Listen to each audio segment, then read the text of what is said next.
Eh, CR na kayo. Muna kayo ng kape. Ito muna kape. Brother July, okay ka lang dyan? Okay lang po. Okay na hanap ko na sa inyo. Ha? Sa akin na yung gasolinahan eh. Nandito pa po. Lalabas na po Mahalobat ako. na yan, ha?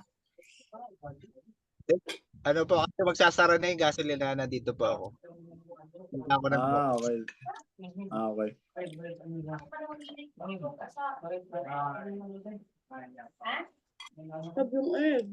So, You know. You know. yun, no?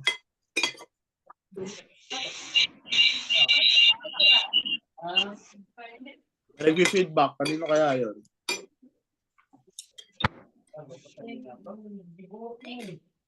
Okay na? Tapos na mag-CR. Balik na kayo agad.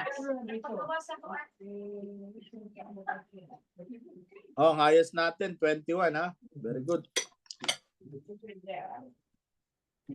Mahusay. Hindi ka ba pinapakopya, Jean? Hindi ka pinapakopya ng asawa mo, ha? Tinakpan ko yung papelyo, Pastor eh. Hindi talaga. Titakpan yung papel. Okay, Labo. Maganda. Alam ka sa asawa.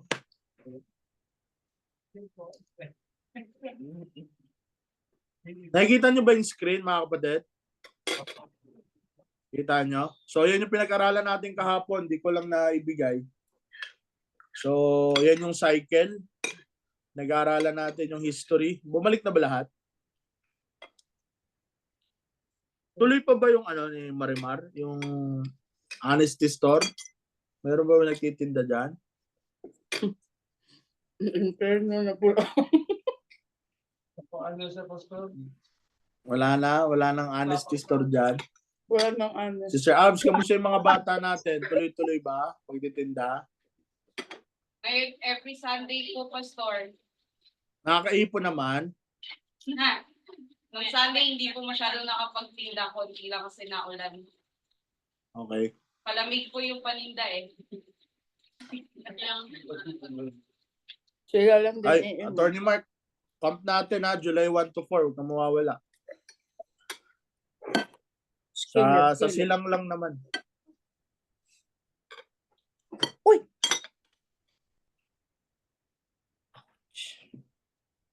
Tiki, Junior. Diyan na lahat. Sige, balik na po. Start na tayo. Langga. Ito.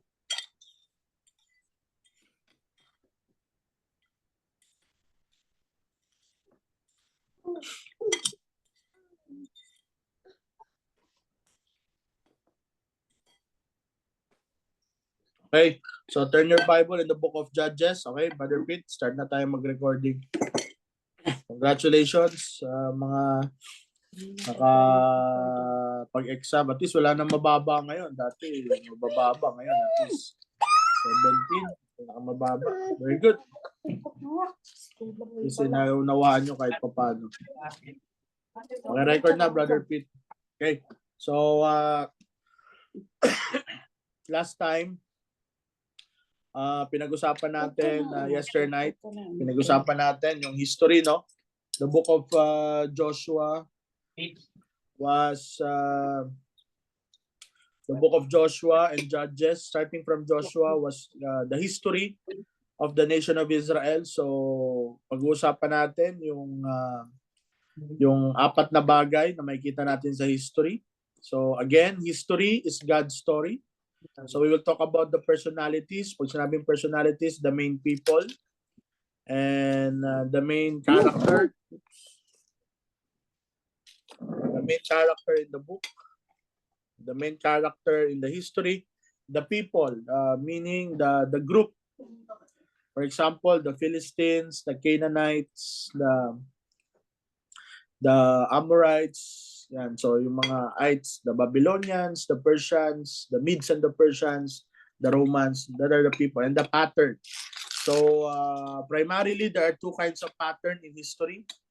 Merong cyclic pattern, yan, nakita nyo. And we have the divine pattern, which is the linear pattern. So last night I told you that all of us, our cycle of pattern is just roundabout, circle, paikot-ikot lang, katulad ng Book of Judges. So ang storya as a whole ng Book of Judges is a cyclic pattern wherein paikot-ikot lang ang nation of Israel sa kanilang ginagawa in the span of 350 years. So last night we talked about the cycle of sin. So what are the cycle of sin? Rebellion, retribution, repentance, and restoration. So yun yung apat na yun. So paikot-ikot lang sila. So but in the Book of Judges, pero ang ganda nito kasi sa Book of Ruth ay linear, aligned. Meaning nagkaroon ng dahilan, although si Ruth ay Moabitess, siya ay isang Gentile, hindi siya Hudyo, pero nagkaroon ng meaning, nagkaroon ng saysay yung buhay niya at nagkaroon ng dahilan. No? At later on, she will be the great mother-in-law of King David na from the tribe of Judah, that later on will be the heritage of the Lord Jesus Christ. Okay? So, ang buhay natin bilang mananampalataya dapat align. Alright? Align. So, the purpose of salvation, mga kapatid, is that God will get us out from the cycle of what we are doing. So, gising, trabaho, uwi, tulog, gising, trabaho, uwi, tulog, sahod, gastos, same cycle. Pag tinanong mo, what is the reason, what is the meaning of life, what is the purpose, why I'm doing this, hindi nila masagot. So, pwedeng kumikita sila ng pera, pwedeng ginagawa nila yung gusto nilang gawin, pero if you will dig deeper, there's no really sense of meaning kasi nga paikot-ikot lang. So the purpose of the gospel, the purpose of salvation is that we will be outside of that cycle and we will be aligned. Kaya nga 'di ba? Lagi nating sinasabi, be aligned with God. Naalala nyo? Paulit-ulit nating sinasabi, be aligned with God, be aligned with God, be right with God, because pag hindi ka aligned, circle ka, paikot-ikot lang. Ang tao, pag aligned with God, meron siyang patutunguhan. Meron siyang past, oo. Ano yung ginagawa mo ngayon at meron kang future. Okay? So mahalaga yan, no? Put that in your memory na kalooban ng Panginoon, nandun tayo sa kanyang kalooban. Okay? So the nation of Israel in the Book of Judges went to have 7 cycles in the span of 350 years. So away from God, away from the Lord is just a cycle because nowhere else to run, nowhere else to go. No? So kaya dapat magkaroon tayo ng alignment sa Panginoon para magkaroon ng purpose or meaning. Ngayon ang tanong, sa buhay natin, are we aligned or are we on circle? Paikot-ikot lang. Di ba? So, yan ang mahalaga dyan. Okay? So, syempre, ang history ay kailangan nating i-remember, no? Because sometimes history will be repeated and of course, it will be recorded. Katulad ng Book of Judges. No, we remember what happened to them and the nation of Israel.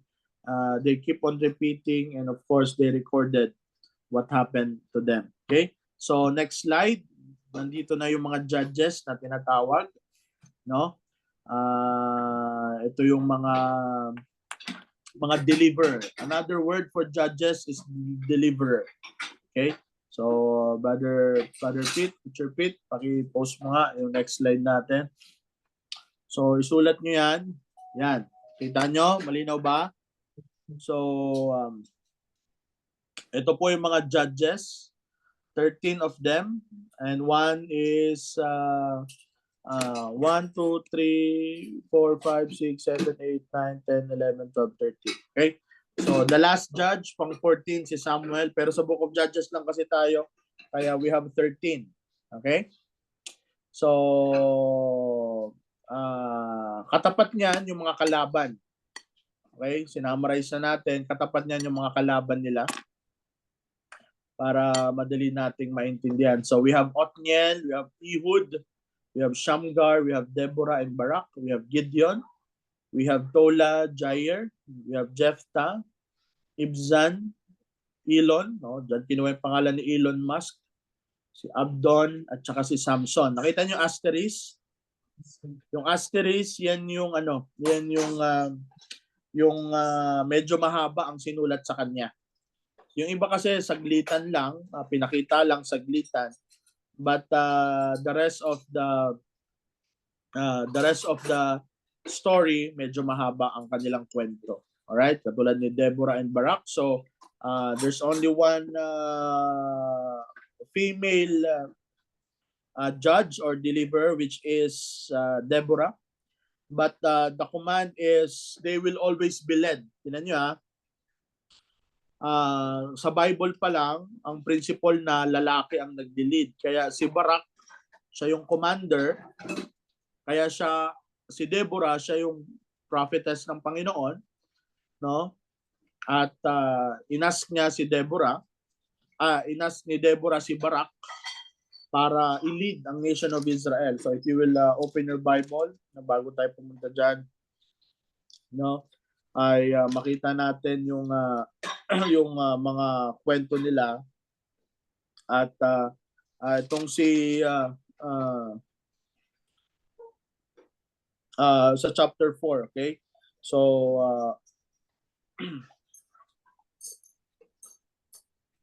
verse 14, chapter 4 verse 14.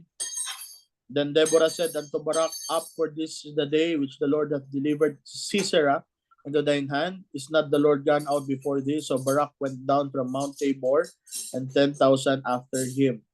So, ganito kasi yan. Ang style, para maintindihan nyo, ang style ng nation of Israel sa pagdigma, kung sino yung commander, whoever is the commander, he is on the battle. Yes? Kung sino yung high-ranking official, siya mismo yung nasa gitna ng laban. Kaiba yan sa strategy ng American, European at ng ibang mga military forces kung saan ang commander nasa office. Naglalagay lang kung anong plano nila. But the style, even until now, makita mo, tinan yung mga palabas sa news about Israel, sa pagipaggera nila sa mga Hamas. Makikita mo yung nasa field, may mga dala-dala ng machine gun, mga major, mga general. Because even in the Bible hanggang ngayon, the principle of battling with the enemies is the commander ay aktibo sa battlefield. Kaya nga nung si David, no, inask niya yung asawa ni Bathsheba na pumunta sa gera kasi ganun talaga ang style ng pagdigma ng Israel, na they're always inside the battle. Kaya pag namatay ang high-ranking officer, ganun talaga. Hindi katulad ngayon, yung mga high-ranking officer nasa opisina lang. Nandun lang sa command center, nagmamando. But the nation of Israel, mula noon hanggang ngayon, they are always, the high-ranking officials are always inside the battle. Another principle is this, that the people, Deborah, although she is a prophetess, but she asked Barak to lead the nation, no? So, tinan mo, verse 8, chapter 4, verse 8. And Barak said unto her, if thou wilt go with me, then I will go. But if thou wilt not go with me, then I will not go. And she said, surely go with thee, notwithstanding the journeys thou hast taken shall not be for thine honor. For the Lord shall sell Sisera in the hand of a woman. And Deborah arose and went with Barak to Kedesh. So, sabi ni Barak, lalaban lang ako pag lumabang ka sa akin. Sabi naman ni Deborah, sasama ako kasi hindi pwede yung honor ay nasa babae. Have you noticed that? Not be for thine honor, for the Lord shall sell Sisera into the hand of a woman. So hindi pwede mangyari yon. Kaya nga, tayo bilang mananampalataya, we are a firm believer that the leaders of the church, the leaders of the ministry ay dapat laging lalaki. No? Ito si Deborah, prophetess naman siya, pero tinan mo yung principle na ina-apply nila. Na although alam niya na siya ay kinausap ng Panginoon directly, pero hindi niya pinangunahan. Inask niya yung help ng lalaki, si Barak. Alright? So, ang kinausap ng Diyos si Deborah, pero si Deborah, because she knows her limitation, he asked for Barak to be the commander of the nation of Israel. So what's the principle? Mga ladies, although kahit kayo ay babae, parang sabihin mo gagawa, pero if you are just being with partner in the ministry, you could also do something for the Lord. No? So, nasa wisdom naman yan, paano ina-handle. Di ba? Nasa wisdom naman yan, paano natin ginagawa yung isang ministry. Pero syempre, ang leader ay laging kalalakihan. Okay? So, open your Bible in chapter 1. Okay?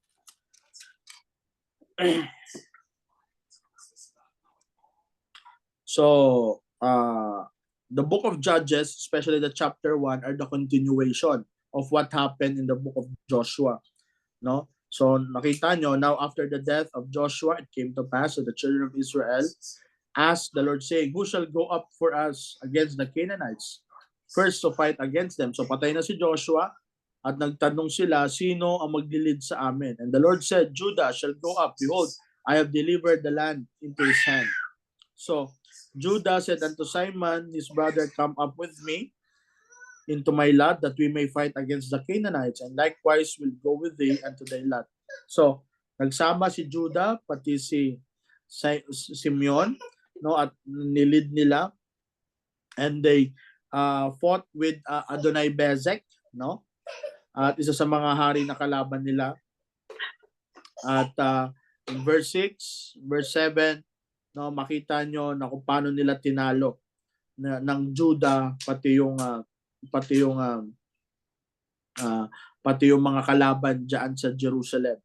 Kaya nga ang Judah, no, halos yan ang naging main headquarters nila, yung Jerusalem, kasi during that time meron nang nakatira sa Jerusalem. So tinalo nila yon, no, nasa verse 7. And afterwards the children of Judah went down to fight against the Canaanites that in the morning in the south in the valley. So verse 10, Judah went against the Canaanites that dwelt in Hebron. No, now the name of Hebron was Kirjat Arba. Okay, and they slew Shishai, Ahiman, and Talmai. So ito yung mga hari-hari. No, so sabi ni Caleb, no, sabi ni Caleb kung sino ang makakatalo, who will defeat the enemy, I will give my daughter to become her wife, to become his wife. No, si Akash, yung anak ni Caleb. O ang nanalo, syempre si Othniel.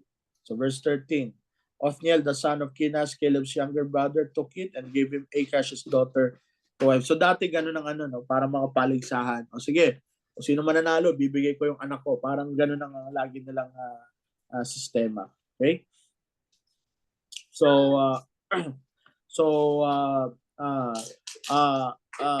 to make the long story short, wala na si Joshua. Si Caleb, leader din naman siya, but only in the tribe of Judah. So, but ang nangyari, every tribe have their own leader. Wala na silang overall commander na parang si Joshua. So every tribe merong ibang leader. Judah may ibang leader. Ang Ephraim may ibang leader. Ang Manasseh, ang Gad, ang lahat, every tribe. Simeon, may iba't ibang leader sila, no? Kaya ito yung problema pag nagkanya-kanya na, no? At sana 'yan ang iiwasan natin sa ministry. Although in the name of the Lord, pare-parehas tayong ginagawa. Pero sana hindi tayo kanya-kanya, because pag kanya-kanya na, magkakaroon din yan ng long-term effect na hindi magiging maganda. Okay? So, notice in chapter 2, talo na tayo sa chapter 2. So, namatay na lahat, namatay na si Joshua, namatay na si Caleb, no? Back to basic na lahat tayo. So, nilibing na.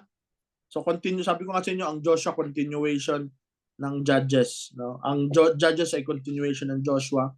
Chapter 2 verse 8. Kita nyo, chapter 2 verse 8. And Joshua the son of Nun, the servant of the Lord, died, being 110 years old. And they buried him in the border of his inheritance in Timnath Heres, in the mount of Ephraim, on the north side of Hill Gaash. And also that generation were gathered unto their fathers, and there arose another generations after them, which knew not the Lord, nor yet the works which had done for Israel. So, after many generations, after the generation of Caleb, after the generation of Joshua, notice in chapter 2, verse 10. Also there, that generation were gathered unto their fathers, and there arose another generation after them. After the generation of the sons of Caleb, the sons of Joshua, after the generation, medyo okay pa, but after those generation, hanggang second generation na lang, yung third and fourth, mga kapatid, hindi na kilala ang Panginoon. Ang sabi sa verse 10, underline nyo yan, mahalaga yan. Which knew not the Lord. You see? First generation, Joshua and Caleb, okay pa. Yung anak nila, medyo, okay pa. But on the third, there arose another generation which knew not the Lord, nor the works which he had done for Israel. Remember, in chapter 1 of Joshua, what is the command of God to Joshua sa kanilang mga anak-anak na kung magtatanong para saan itong mga bato na to, diba? Lahat ng commandments in Deuteronomy chapter 6, that thou shalt teach thy children. Kaya ngayong quiz natin kagabi, diba?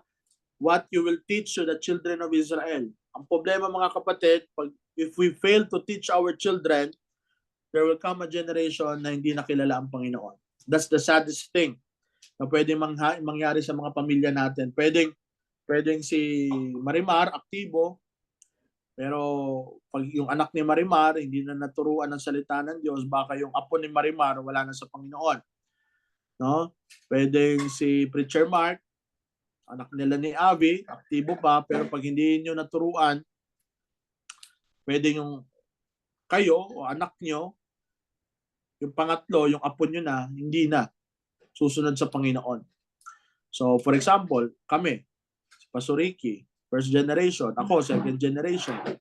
Pag hindi namin naturuan si Caleb, lalaki si Caleb, na wala nang takot sa Panginoon. So, ang nangyari dito sa chapter 2, verse 10, yung third generation, kasi sabi dito, namatay na si Joshua eh. So, yung first generation. So, verse 10, and all that generation were gathered unto their fathers. So, yung mga anak, mga tatay. So, sila Joshua, yung mga anak nila. And there arose, merong end. Ngunit, at merong isang henerasyon, after them, after the second generation, knew not the Lord. So, very sad, no? Kaya nga, mahirap pag talagang bumibigay sa turo. Yan ang delikado, Brother July.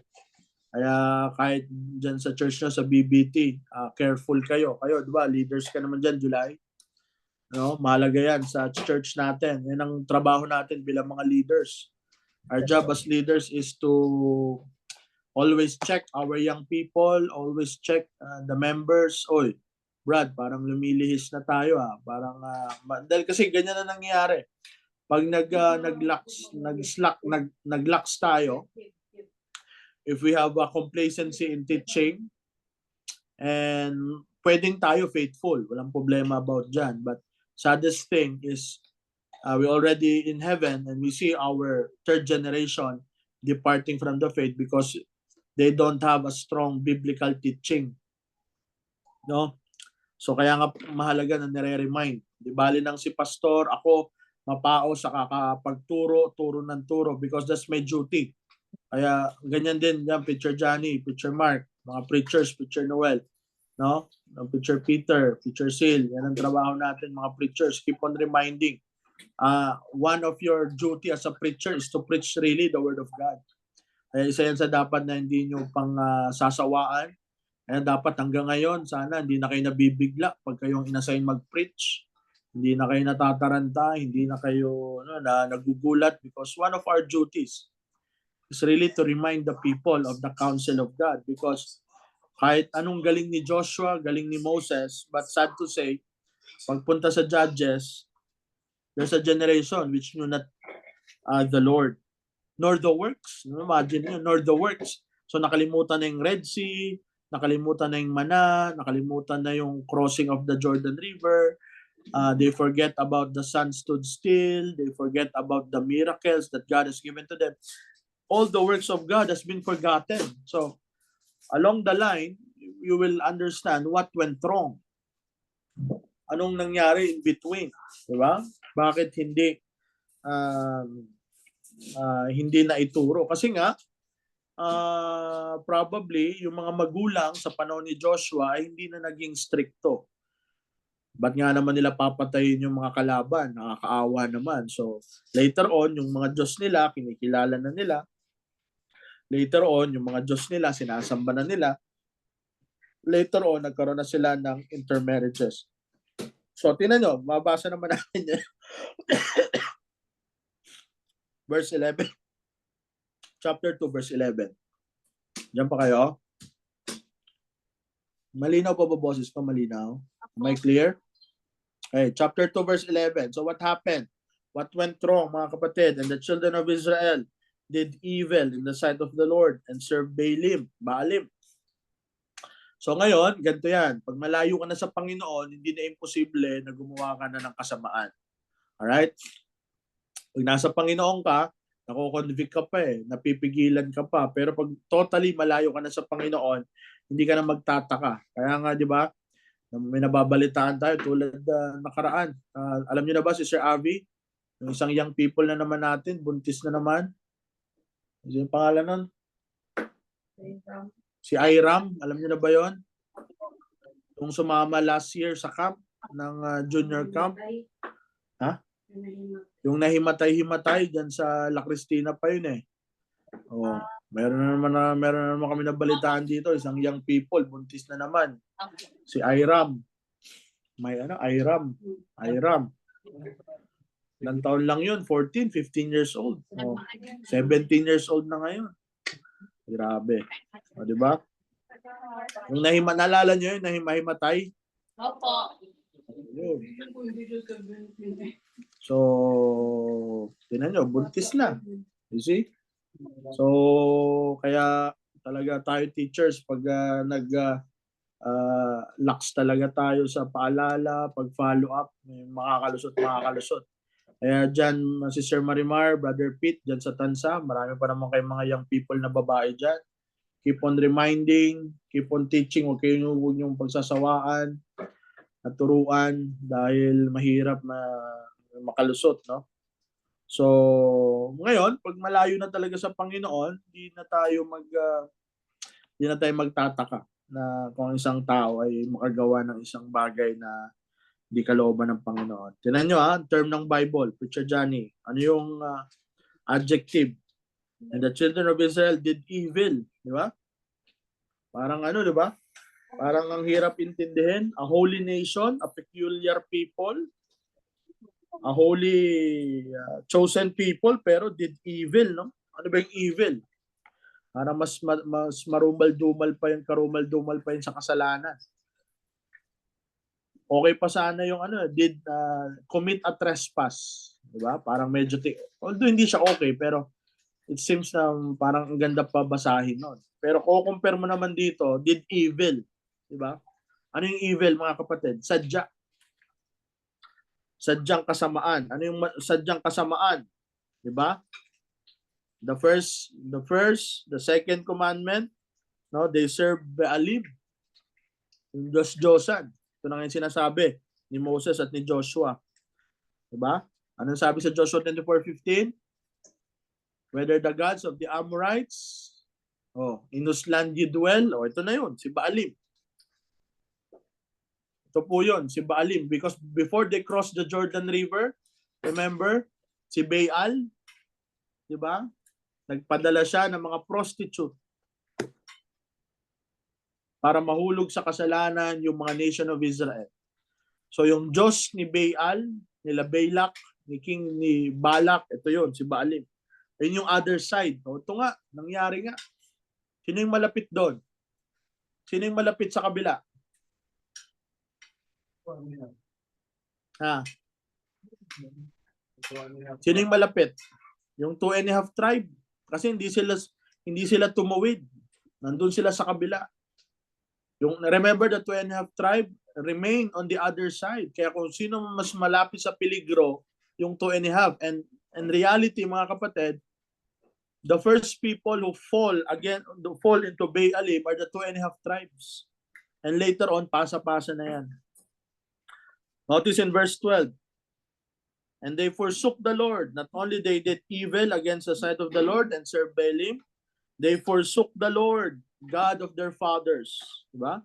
Which brought them out of the land of Egypt, and followed other gods, of the gods of the people that were round about them, and bowed themselves unto them, and provoked the Lord to anger.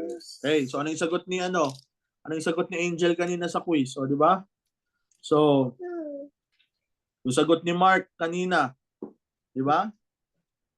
Nakita nyo? Yung reminder, outrightly kinalimutan, mga kapatid. Yung sinagot natin sa Book of Joshua, tinan nyo, balik tayo. Joshua 23. Ilang pages lang nakalipas no? Pero syempre matagal yan. Sa Bible natin, ilang pages lang. Joshua 23 verse 7. Pakibasa.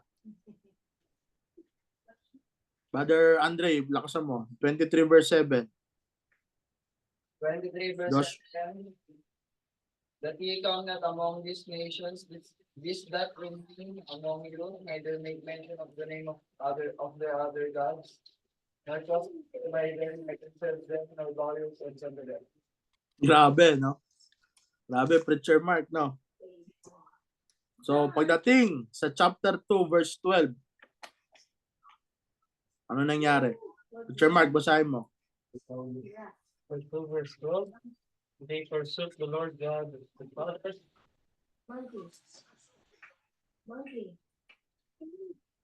Tama. Which brought them out of the land of Egypt to follow other gods, the gods of people that were about them, to bow themselves unto them, and those the Lord bring them. Grabe, no? Ilang pages lang. Sa Bible ko, 3 pahina lang, no? Sa Bible ko, 3 pages lang ang pagitan. Pero syempre, sa actual, ilang taon yan. Ang bilis, no? Ganyan talaga tayong tao. Ang bilis natin magbago. Kaya, ito yung pinapaalala ko sa inyo, mga leaders, mga preachers. That's our duty as preachers and teachers. Keep on reminding. Because the reality of human nature, we easily forget. Right? Ang bilis natin makalimot. Yung commitments natin sa Panginoon, kakatapos lang ng camp, no? May mga young people natin. Kakatapos lang ng camp, kakatapos lang ng conference, kakatapos lang mag-forward, kakatapos lang magsuko ng buhay. Diba? Parang walang nangyari, parang wala lang. Diba? Pero partida yan, Teacher Mark, every year na-attend sa camp, Sister Abs. Diba? Sister Mars, tama? Every year, na-attend sa camp. Every year, nagsusuko ng buhay. Pero, pag uwi, di ba? Wala na. Di mo na matagpuan. Ganyan din ba sa inyo, Brother July? Ganyan din. Di ba? Kasi ganyan talaga, di ba?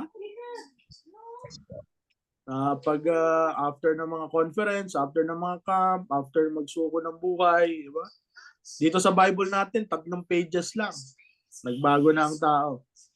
Sa realidad, ganun din. 3 linggo lang. 3 araw nga lang siguro.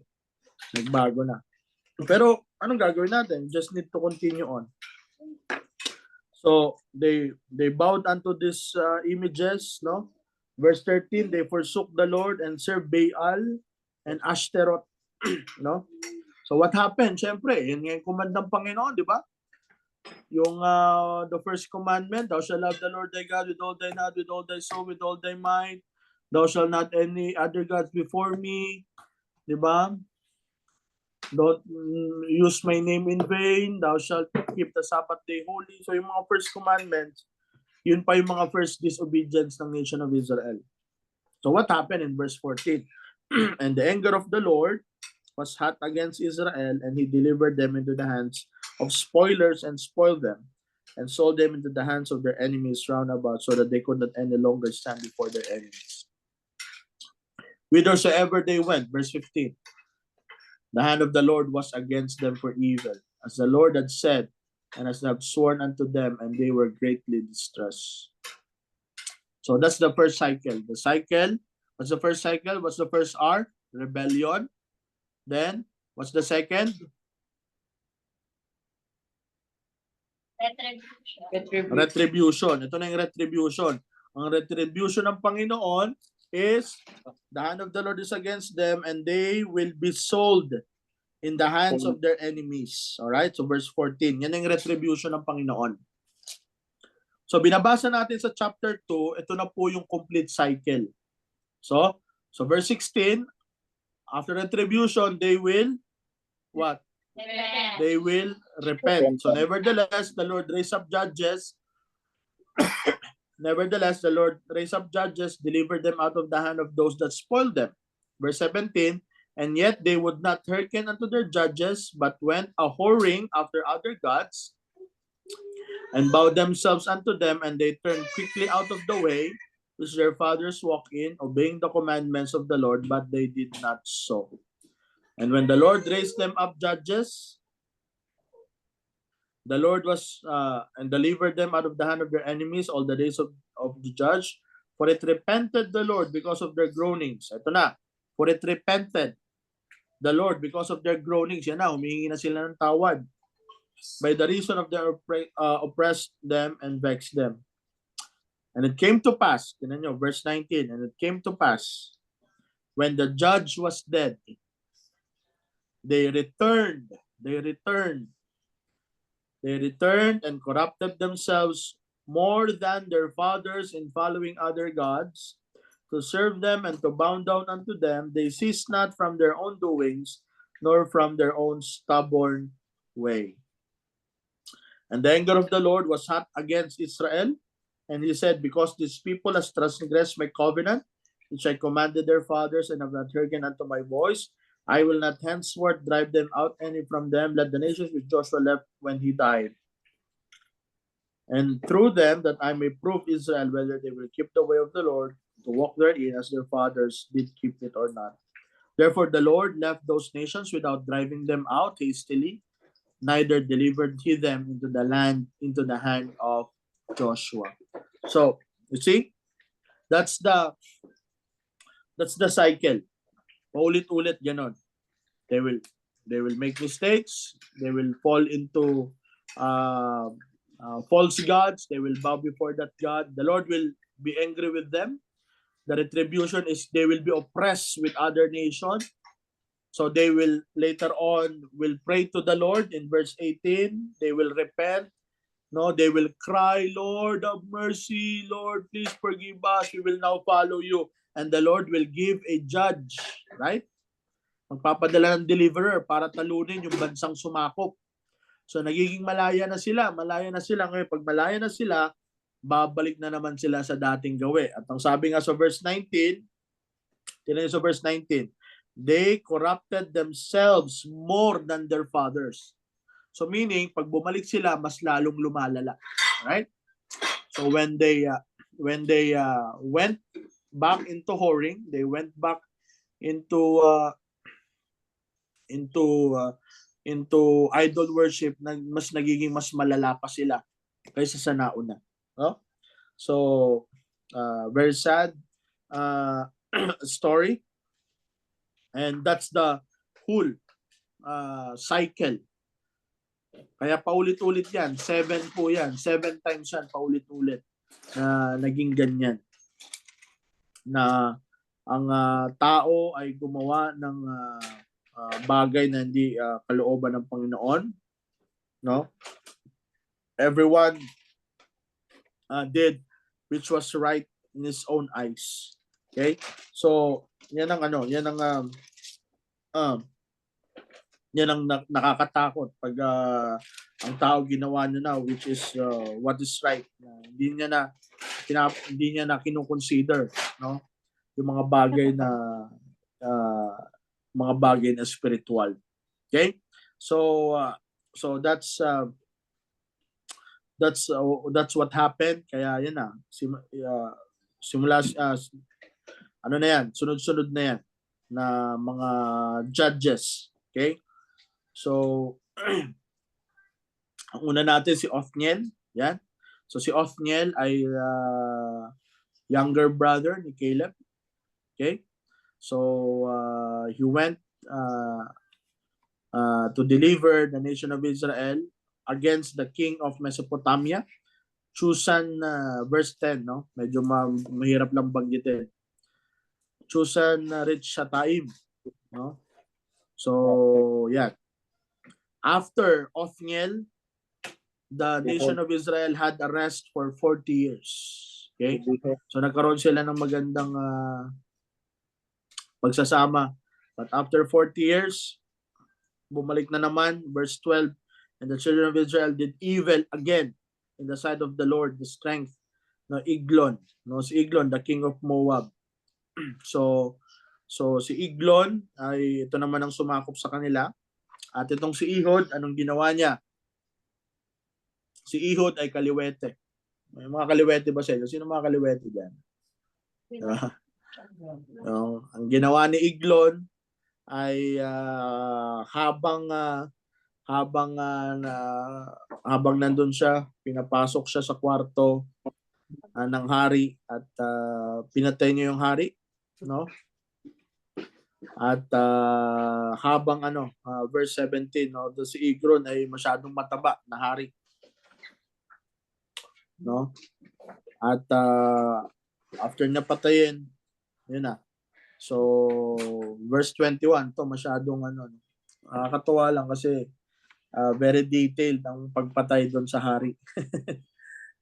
No, verse 21, Ehud put forth his left hand and took the dagger from his right thigh and thrust it into his belly. And the haft also went in after the blade, and the fat closed upon the blade, so that he could not draw the dagger out of his belly. And the dirt came out. Oh, dami daw dumi. So, dahil kaliwete siya, sa kaliwa niya tinira, from the right, kinuha niya yung espada, sinaksak niya yung hari. Okay? At nung lumabas siya doon sa porch, doon sa kwarto ng hari, sabi niya sa mga tao, huwag niyo munang gagalawin, si mahal na hari, nandun sa CR, nagsi-CR. So, hindi pinuntahan, yung pala patay na yung hari. Kaya, yun yung time niya para makatakbo. At hindi na siya mahabol. So, verse 26, Ehud escaped while they tarried and passed beyond the quarries and escaped unto Seirath. So, yan ang ginawa ni Ehud, the left-handed man. Yun yung pagkaalam natin sa kanya. Next, si Shamgar. Yan. Si Shamgar, yan. Ginamit niya yung ox god. Yung ox god, tinan nyo kung ilan yung pinatay niya sa verse 31. No, he killed about 600 men. Grabe, no? Killer, no? So, kaya nakakita niya. 600 men using an ox goad. Yung ox goad, boto yun ng ox. Okay? Na medyo matalim. Okay? So, next. So, ito naman, no, si Hazor. Yan, continuation yan ng Joshua. The Lord sold them into the hand of Jabin, the king of Canaan, reigned in Hazor.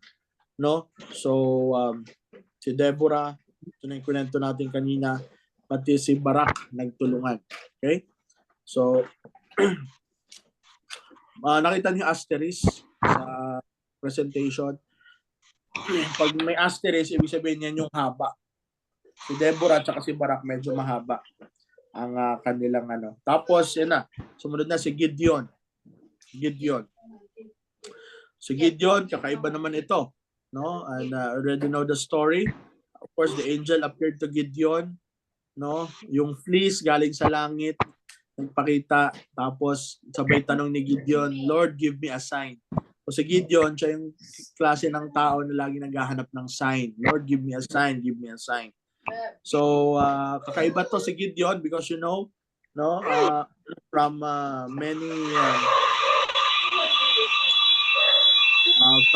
many soldiers naging 300. So ang feedback. So what happened?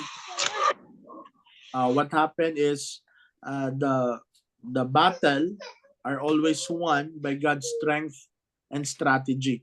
Ang strength and strategy ng Panginoon ay laging kakaiba. Bukod sa strategy natin. Kaya we always ask the Lord, ano ba yung strategy na gusto niyo ipagawa sa atin? So by 300 men, so later on i-discuss pa natin to at siguro hanggang dyan na lamang tayo. At para makauwi pa si Preacher Noel, I hope you learned something tonight.